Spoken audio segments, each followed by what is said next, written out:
मिर्जा। जनाब, गुरु की माँ और उसके बच्चों को कहाँ ठहराना है? ये दिल्ली से आए शाही मेहमान है जो पूछता है कहाँ ठहराना है। जाओ, इनको ठंडे बुर्ज में कैद कर दो। माफ करना जनाब, बुर्ज की सर्द हवाओं से तो अच्छे भले आदमी के भी हाथ पांव नीले हो जाते हैं। तुमने शायद सुना नहीं, सिंह कहते हैं कि उनका खून गर्म होता है, फिर उनको भला ठंड कैसे लगेगी। और ऊपर से ये हिंद के पीर का कुटुंब है, इनको किसी चीज की कमी नहीं, इसलिए तू इनको कुछ नहीं देगा। कोई बिस्तर नहीं, पानी नहीं, रोटी का टुकड़ा भी नहीं।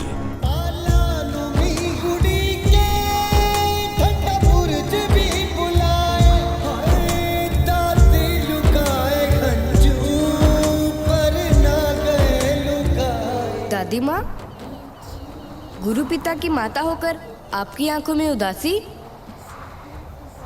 इधर देखो,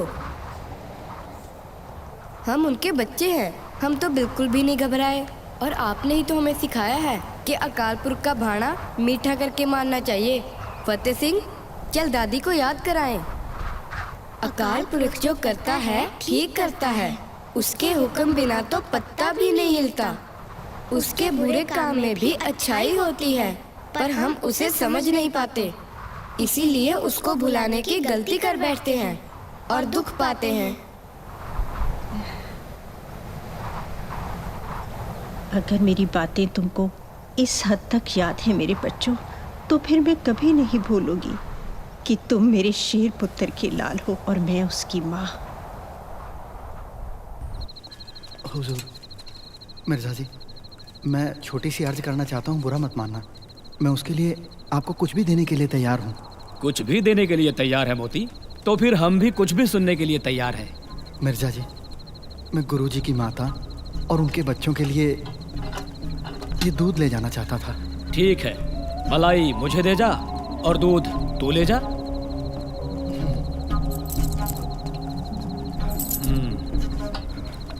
ओए मोती रुक, इस मलाई का मक्खन कैसे बनेगा?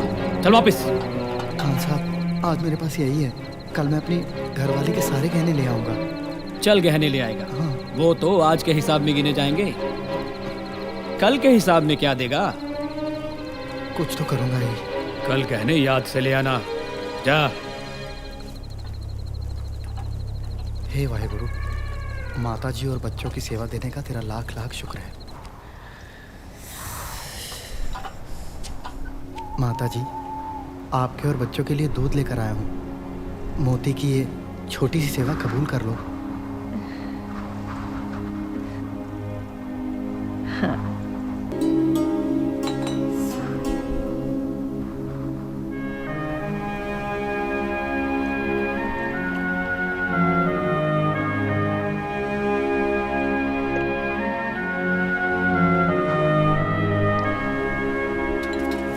आप मुझसे वादा करो कि जितने समय आप यहाँ हो, मेरी ये सेवा इसी तरह से कबूल करती रहेंगी। अच्छा माता जी। अच्छा पुत्र। बेटा जी। तुझे मेरे बेटे गोविंद की कोई खबर है? वो तो अंतर्यामी है, सबकी खबर रखते हैं, फिर उनकी खबर भला मेरे जैसे मामूली इंसान को क्या होगी। बस इतना सुना था, चमकौर में भयंकर युद्ध हुआ, नतीजा क्या निकला पता नहीं।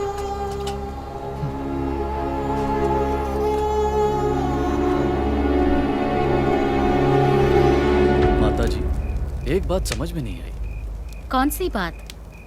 एक तरफ तो वजीर खान के सिपाही हाथ में नंगी तलवारें लिए गुरु साहब का सर कलम करने के लिए उन्हें जगह जगह ढूंढते फिरते हैं, और दूसरी तरफ उसी के इलाके में दो मुसलमान भाइयों ने गुरु साहब को बड़ी इज्जत से अपने घर में रखा था। बंदे बड़े नेक हैं। नेक हैं और अनेक हैं। अनेकों उनके भगत हैं, सैकड़ों उनकी फौज में सिपाही हैं, कईयों को तो गुरु साहब ने अपनी फौज का मुखिया तक बना रखा है। गुरु साहब किसी मुसलमान या इस्लाम के खिलाफ नहीं हैं। वो तो उस कट्टरवादी सोच का विरोध करते हैं जो कमजोर और मजलूम लोगों का धर्म परिवर्तन करके उनका धन दौलत लूट रही है। गुरु साहब, औरंगजेब और उसके दूत वजीर खान में जो लड़ाई चल रही है वो किसी सिख या मुसलमान की लड़ाई नहीं है। ये तो अच्छाई की बुराई से लड़ाई है जो हमेशा चलती रहेगी। इसी अच्छाई बुराई का सबक पढ़ाकर आपने कई भटके हुए सिंहों को सीधा रास्ता दिखाया। इस काज के लिए खालसा पंथ आपका हमेशा ऋणी रहेगा माता जी। मैं तो अपने गुरु की एक छोटी सी सिपाही हूँ जिसने अपनी नज़र अपने गुरु के फरमान पर टिका रखी है कि कब मेरे दशमेश पिता मुझे हुक्म दें और मैं दुश्मनों के साथ भिड़ जाऊं। खान साहब, बुजुर्ग औरत और बच्चों को गिरफ्तार करना तो हमारे उसूलों के खिलाफ है। क्या उन्होंने सरहद में जाकर कोई बगावत की? उनका कसूर क्या है? उनका कसूर है कि वो बागी गोविंद की माँ और उसके बच्चे हैं। उस बागी गोविंद ने हमारी नाक में दम कर रखा है। मैंने उसे गिरफ्तार करने के लिए उसके परिवार को हिरासत में लिया है। पर ध्यान रहे, बच्चों और माँ पर कोई आंच नहीं आनी चाहिए। अगर कोई ऊंच नीच हुई तो हमें मजबूरन हरफिया बयान का दस्तावेज दिल्ली भेजना पड़ेगा।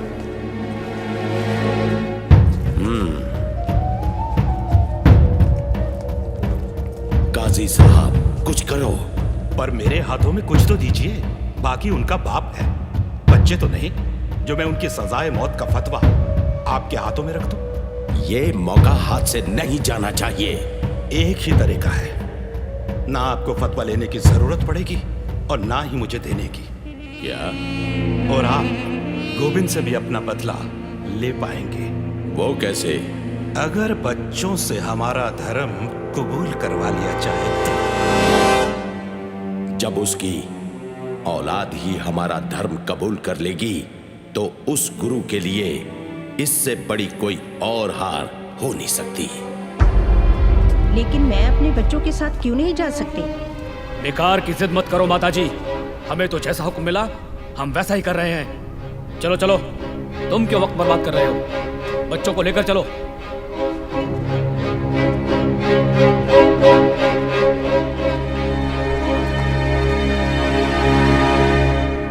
खान साहब, जो करना है वो सब सोच लिया है। आप देखना, जैसे आप चाहते थे वैसे ही होगा।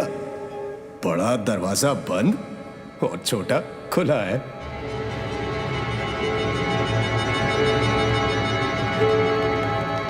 सिपाही बच्चों को लेकर यहाँ आ रहे हैं। हमारे सिपाही सर झुकाकर दरबार में आएंगे। बच्चे भी उनकी नकल करेंगे। हिंद के पीर के बच्चे सुबह इस सरहंद नवाब वजीर खां के सामने आते ही सर झुकाएंगे।